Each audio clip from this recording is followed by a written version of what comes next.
छठ में न राजा जियनी तनी को नहीं ठीक कहनी तो सुनी सचहू में बनी रउआ ले जी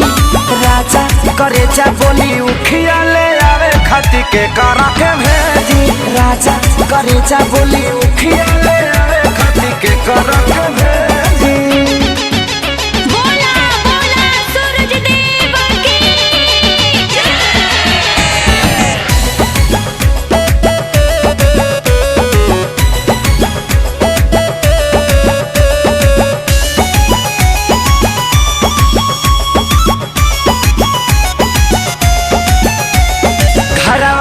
बानिया माजी पुरनिया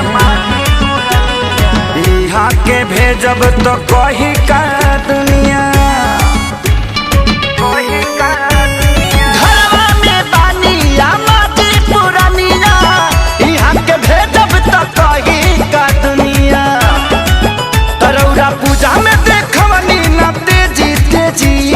राजा करे जा बोली उखिया लियावे खती के करा के भेजी राजा करे जा बोली उखिया ले आवे खती के करा के भेजी उखिया ले आवे खती के करा के भेजी।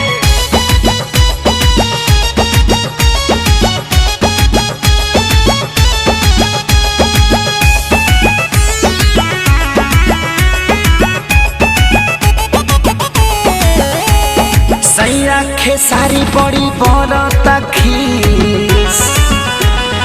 यादव राज बाट रउले बीस सैया खेसारी बड़ी बरता खीस यादव राज बाट रउले बीस हारी कोई हम के ओ जी राजा करे जा बोली उखिया ले आवे खती के करा के भेजे राजा करे जा बोली उखिया ले आवे खती के करा के भेजी।